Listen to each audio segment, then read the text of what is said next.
Hello students, welcome to civil staff Himachal and और mains current affairs series, जिसमें polity and governance से आज एक इंपॉर्टेंट टॉपिक पे हम चर्चा करेंगे। पॉलिटी एंड गवर्नेंस की बात करें सो मेंस जीएस पेपर का एक बहुत ही इंपॉर्टेंट पार्ट है। बहुत से सवाल यहां से हर साल आपके मेंस एग्जाम्स में पूछे जाते हैं।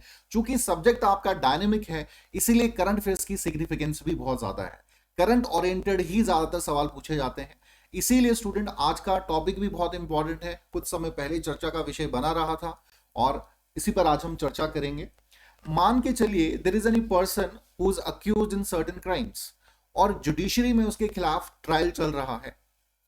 Finally judiciary has given his verdict, his decision in his favour और डिक्लेयर हिम इनोसेंट।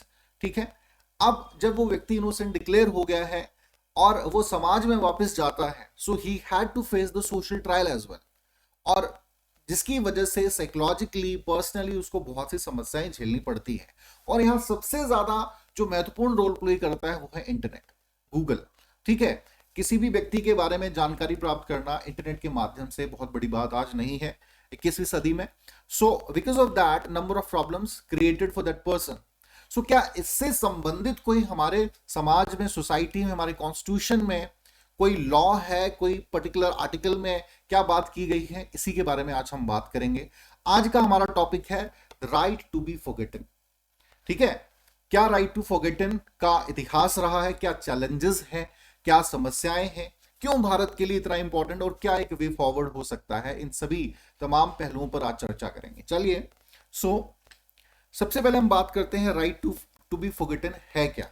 तो जैसे मैंने अभी आपको एक सिंपल एक सिचुएशन आपके सामने रखी थी कि भाई ऐसी सिचुएशन में क्या किया जा सकता है। तो सिंपल राइट टू फॉरगेटन का मतलब है कि in that certain condition one has a right to delete, to limit और to correct the information from internet और एनी डेटाबेस। ठीक है, और ये हर व्यक्ति का अधिकार होना चाहिए, ये उसके राइट टू प्राइवेसी का कहीं ना कहीं एक हिस्सा है। थोड़ा सा हिस्टोरिकल अगर हम बात करेंगे तो सबसे पहली खबरों में न्यूज आई थी आपके 2014 में, वर्ल्ड वाइड ये खबर आई थी, European union versus Google Spain case के तहत। इनिशियली द मैटर रेज इन 2010। हुआ क्या कि कोई स्पेन के नेशनल आपके सिटीजन है, वहां के कोई नागरिक है, उन्होंने गूगल के खिलाफ, वहां की जो एजेंसीज हैं, गूगल के खिलाफ पिटीशन फाइल की और कहा कि कुछ लोकल न्यूज़पेपर्स में उनका नाम इस्तेमाल किया जा रहा है, उनके नाम का मिसयूज हो रहा है, जिसको गूगल जो है इंटरनेट से हटाए और अपने सर्च इंजन से भी उनका नाम जो है वो हटाना चाहिए। फाइनली ये मैटर और बड़ा हुआ और यूरोपियन यूनियन तक डिफरेंट इंटरनेशनल एजेंसीज इसमें शामिल हुई, मैटर बहुत वाइड हो गया। फाइनली 2014 में इस पे जो था डिसीजन लिया गया कि भाई ये किसी की राइट टू प्राइवेसी का अधिकार है। ऐसा ही मामला अर्जेंटीना और फिलीपाइंस में भी रहा। ठीक है, ये तो मैंने बात की इन शॉर्ट, थोड़ा सा कि बैकग्राउंड आपको समझ आए। अब भारत में, इंडिया में क्या इससे संबंधित कोई कानून है? ठीक है, तो initially there was no law pertaining to this, लेकिन 2014 के बाद, और भारत जैसे देश में बहुत ज्यादा है जहां बहुत ज्यादा मिसयूज होता है लिबर्टी का। ठीक है, कोई रीजनेबल रिस्ट्रिक्शंस नहीं है राइट टू लिबर्टी पे जो लिमिट करती हो। ठीक है, कहीं ना कहीं कानूनी रूप से है भी, लेकिन आप जनता तक उतनी अवेयरनेस भी नहीं है, ये भी एक मामला है। 2014 के बाद ये चर्चा का विषय बना रहा और बहुत से, दिल्ली में एक इशू आया आपके एक अमेरिकन सिटीजन से संबंधित, 2011 का था। ठीक है, वो मामला बाद में इसको रिजॉल्व किया गया कि एक अमेरिकन जो सिटीजन है, जो अक्यूज पाया गया था ड्रग केसेस में, जिसे अरेस्ट किया गया था एंड फाइनली बाद में उसे रिलीज किया गया, तो दैट पर्सन डिमांडेड कि उससे संबंधित जो भी जानकारी इंटरनेट पे है, ठीक है, जिसमें उसे अक्यूज घोषित किया गया है, उसे रिमूव किया जाए। देखिए, मैं एक छोटा सा एग्जांपल आपको देता हूं कि एक व्यक्ति है, अभी उसके खिलाफ कोई चार्जेस लगे हैं, वो प्रूव नहीं हुए हैं, लेकिन सोसाइटी में, मीडिया के माध्यम से उसे क्रिमिनल डिक्लेयर कर दिया जाता है। तो क्या वो जस्टिसेबल होगा? और क्या जब उसे इनोसेंट डिक्लेयर किया गया जाता है किसी व्यक्ति को, तो क्या वो जो डेटा जिसमें उसे क्रिमिनल डिक्लेयर किया गया था, उसे रिमूव किया गया है? ये क्वेश्चनेबल है। ठीक है, तो उसी से संबंधित ये था।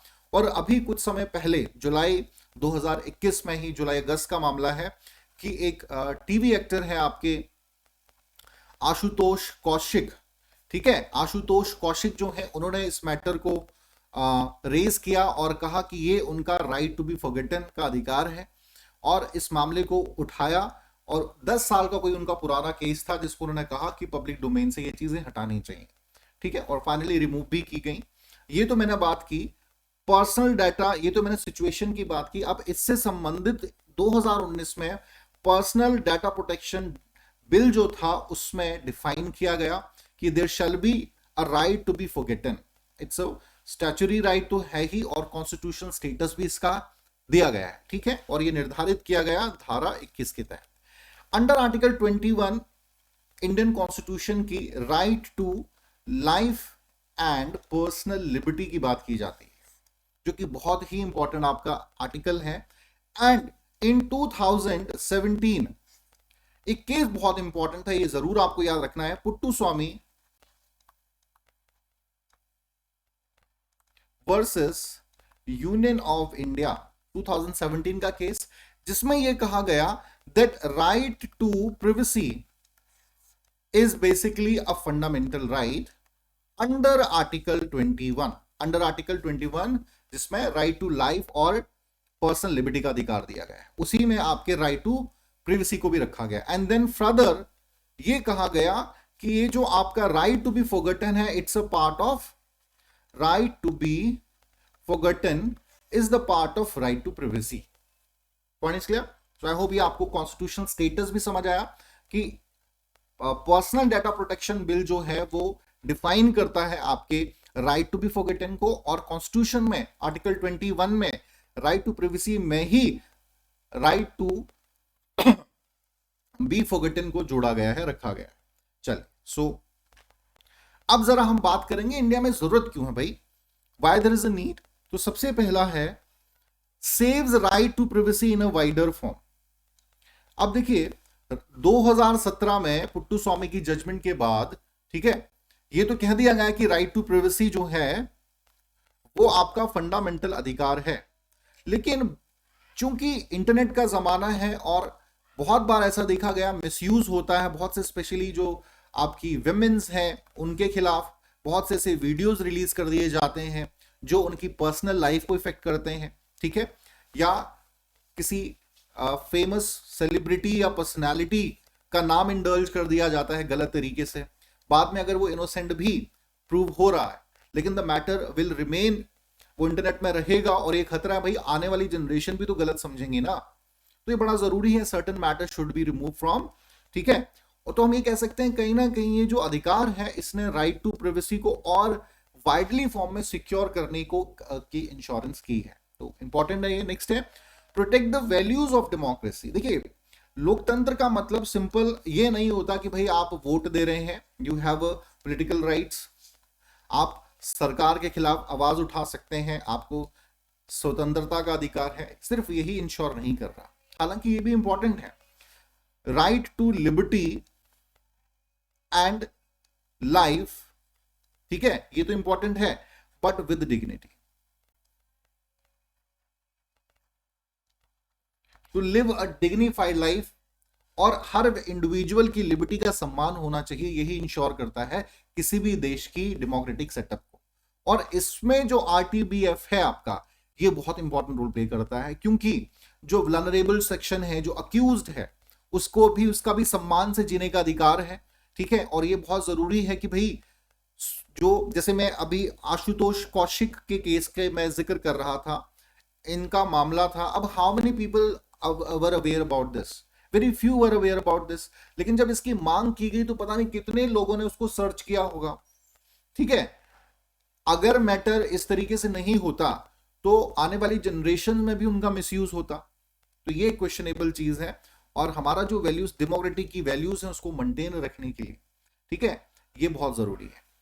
सो नेक्स्ट है provide a legal and constitutional security for accuse. जो अक्यूज है, कहीं ना कहीं आरटीबीएफ ने एक सिक्योरिटी दे दी, क्योंकि कोई भी आपका लीगल फ्रेमवर्क नहीं था 2019 से पहले इसके संबंध में, कि भाई अगर मिसयूज किसी पब्लिशिंग हाउस द्वारा किया, जैसे जनरली होता है एक्टर्स के साथ, मॉडल्स के साथ, उनकी कोई फोटोज रिलीज कर दी गई अपने बेनिफिट्स के लिए, ठीक है, और अगर वो मांग कर रहे हैं उसको हटाने की तो वो नहीं कर रहे हैं। वो कह रहे हैं भाई हमारा राइट टू पब्लिश का अधिकार है, हमारे फ्रीडम ऑफ एक्सप्रेशन हमारा भी मौलिक अधिकार का एक हिस्सा है, जो कि कॉन्फ्लिक्ट का मैटर भी है। ठीक है, तो अब इंश्योरेंस मिला है कॉन्स्टिट्यूशन में अभी, और कहीं ना कानूनी सुरक्षा भी दी है, तो इसीलिए भारत में इंपॉर्टेंट है, जरूरी है वाइडर स्केल पे। चले, अब चैलेंजेस क्या इससे एसोसिएट है उस पर बात कर लेते हैं। सबसे पहला है लीगल चैलेंज। लीगल चैलेंज में हम बात करेंगे कि भाई अब बहुत बार मिसयूज भी होता है, that someone is saying that कि भाई किसी की पर्सनल जो लाइफ है उसमें इंटरफेरेंस नहीं होना चाहिए, राइट टू प्रिवेसी का अधिकार सबको है। लेकिन अगर कोई मैटर पब्लिक इंटरेस्ट का है, पब्लिक रिकॉर्ड का है, तो क्या वो मामला फिर पब्लिक डोमेन में नहीं आना चाहिए? ये एक इंपॉर्टेंट क्वेश्चन है। जैसे मैं बात करूंगा, अगर मान के चलिए अफजल गुरु का मामला है और जिसने आपके पार्लियामेंट पे टैक्स कराने में अक्यूज था, या फिर कोई क्रिमिनल ऐसा है जैसे कसाब का मामला था, नेशनल सिक्योरिटी का मैं एग्जांपल आपको दे रहा हूं, इस प्रकार के जो मामले थे, तो क्या ऐसे मामलों को पब्लिक डोमेन में नहीं रखना चाहिए? क्या अब आज कसाब का परिवार या अफजल गुरु का परिवार कहे कि उनसे संबंधित जो भी जानकारी है उनको हटा देना चाहिए?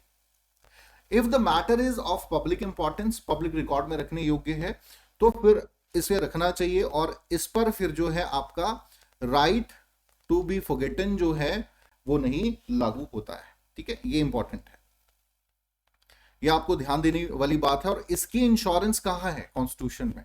तो इससे संबंधित सेक्शन 74 ऑफ इंडियन एक्ट, ठीक है, इंडियन एविडेंस एक्ट ऑफ 1872 में इस बात को डिफाइन किया गया है। सो नेक्स्ट है आपका, information in the public domain is like toothpaste. ठीक, जर्नल स्टेटमेंट है, लेकिन ये कोर्ट ने स्टेटमेंट दी थी जब इससे संबंधित मामला आया था कि भाई जो सबसे बड़ा चैलेंज है वो ये कि information is like a toothpaste, जिसको एक बार ट्यूब से निकाल दिया तो वापस उसमें भरना बड़ा मुश्किल है।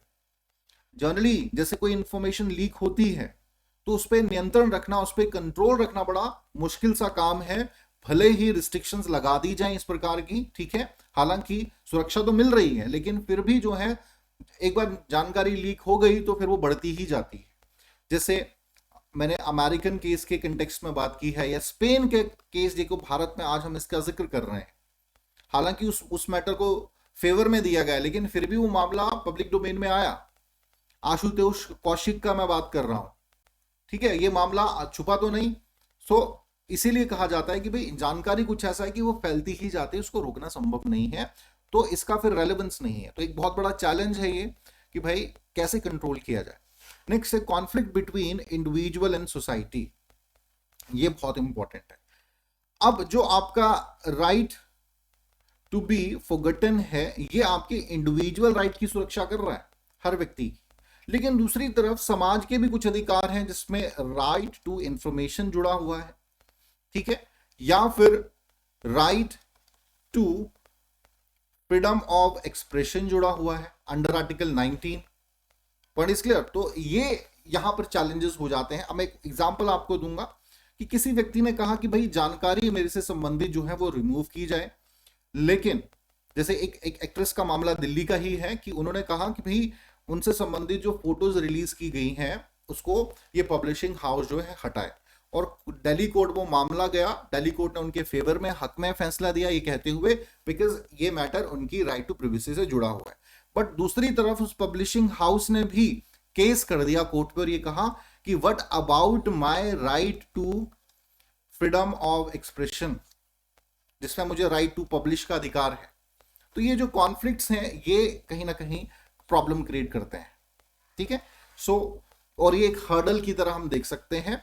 इसी प्रकार से राइट टू इंफॉर्मेशन कोई व्यक्ति लेना चाहे अबाउट पर्टिकुलर पर्सन, तो इस बेस पे वो मना कर सकता है कल को कि भाई मैं राइट टू बी फॉरगॉटन का, ये मेरा राइट टू प्राइवेसी का मामला है। ठीक है, और इस कैटेगरी में आता है, so I would not like to share if that matter is importance of public. ठीक है, तो फिर प्रॉब्लम आएगी। तो इसीलिए जो है ये थोड़ा सा कहीं कॉन्फ्लिक्ट है, और इससे संबंधित बहुत डिफाइन कानून बनने चाहिए, लीगल फ्रेमवर्क बनना चाहिए। चले नेक्स्ट हम वे फॉरवर्ड पे आ सकते हैं, भाई क्या सॉल्यूशन हो सकता है। ठीक है। सबसे पहला making privacy as reasonable restriction. तो प्राइवेसी का जो अधिकार है उस पर भी रीजनेबल रिस्ट्रिक्शंस लगनी चाहिए। पहली बात तो कि ऐसा नहीं है कि हर व्यक्ति आके ये कह देता है कि भाई कोई बहुत सीरियस क्रिमिनल भी है, वो भी कहता है कि मेरे से संबंधित सारी जानकारियां जो है वो आप इंटरनेट से रिमूव करें, ताकि आने वाले किसी व्यक्ति को उसके बारे में पता नहीं चले, जैसे दाऊद इब्राहिम का केस है। ठीक है, तो ऐसे जनरली ऐसा फ्रेमवर्क होना चाहिए जो बहुत ही क्लियरली जो है रेगुलेट कर सके इन तमाम चीजों को। और जनरली ये जो कैटेगराइज किया गया है इसमें ऐसे ही अक्यूज्ड हों जिनको बरी कर दिया है, जिनको इनोसेंट कर दिया है कोर्ट ने अपनी जजमेंट्स के माध्यम से, तो ऐसे ही व्यक्तियों को ये राइट टू बी फॉरगेटन का अधिकार होना चाहिए। जो अक्यूज्ड हैं, ठीक है, जो पब्लिक डोमेन में रखने वाले मैटर हैं, उन पर जो है सवाल नहीं उठना चाहिए, पहली बात। दूसरा, balance between privacy and information. ये बहुत इंपॉर्टेंट है कि भाई प्राइवेसी इंपॉर्टेंट है और एक बैलेंस इंफॉर्मेशन और प्राइवेसी के बीच बनना जरूरी है। जैसे हेल्थ से संबंधित कोई बहुत बड़ा मामला है, नेशनल सिक्योरिटी से संबंधित कोई मामला है, या किसी की पर्सनल लाइफ से संबंधित मामला है, या पब्लिक इंटरेस्ट से संबंधित मामला है, ऐसे बहुत से इश्यूज हैं जिनमें एक बैलेंस रहना चाहिए। मीडिया की भी रिस्पॉन्सिबिलिटी है कि भाई आप, ऐसा नहीं है कि हर व्यक्ति की पर्सनल लाइफ में, जैसे जनरली हम देखते हैं फिल्म एक्ट्रेसेस हैं या एक्टर्स हैं, उनकी प्राइवेसी जो है कंप्लीटली खत्म ही हो जाती है। अगर वो जिम भी जा रहे हैं, अगर वो किसी रेस्टोरेंट में खाना भी खाने जा रहे हैं, तो मीडिया वहां पे आ जाएगी। तो ये मीडिया को भी सम्मान करना चाहिए अबाउट समबडीज पर्सनल जो स्पेस होता है उसका। ये कोई पनिशमेंट नहीं है दैट दे आर सेलिब्रिटीज, तो they have to face this. ठीक है, तो ये कहीं ना कहीं रिस्ट्रिक्शंस, कानूनी रूप से ऐसा फ्रेमवर्क कुछ लीगल होना चाहिए जो रिस्ट्रिक्ट करे इन सके इन चीजों को। सेकेंड, हेल्थ के मैंने कंटेक्स्ट में कहा, ठीक है, गलत जानकारियां नहीं आनी चाहिए हमारे। देखिए अब गूगल का प्रॉब्लम क्या है, गूगल या इंटरनेट के जमाने में इंफॉर्मेशन तो बहुत ईजी है, बट उस इंफॉर्मेशन की जो क्रेडिबिलिटी है उससे संबंधित कोई कानून है ही नहीं। अगर आप किसी व्यक्ति के बारे में कुछ पढ़ रहे हैं, कई बार आप देखते हैं यूट्यूब पे कोई आप थंबनेल पढ़ रहे हैं, उसमें कुछ और होता है लिखा कुछ और होता है, अंदर कुछ और आपको कंटेंट मिलता है। ठीक है, तो क्या इससे संबंधित कोई लॉ नहीं होने चाहिए? क्या ये एक प्रकार से रॉब नहीं किया जा रहा आम जनता को? तो ये क्वेश्चनेबल चीजें हैं और इन पर कानून जरूर बनने चाहिए। तो चलिए स्टूडेंट, आज के लिए इतना ही। आई होप ये एक इंपॉर्टेंट टॉपिक है जिसको आपने समझा होगा, कुछ इंपॉर्टेंट एस्पेक्ट्स समझ आए होंगे। बहुत इंपॉर्टेंट चर्चा में अभी खबरों में रहा था। ठीक है, चलिए, सो आज के लिए इतना ही। Thank you very much.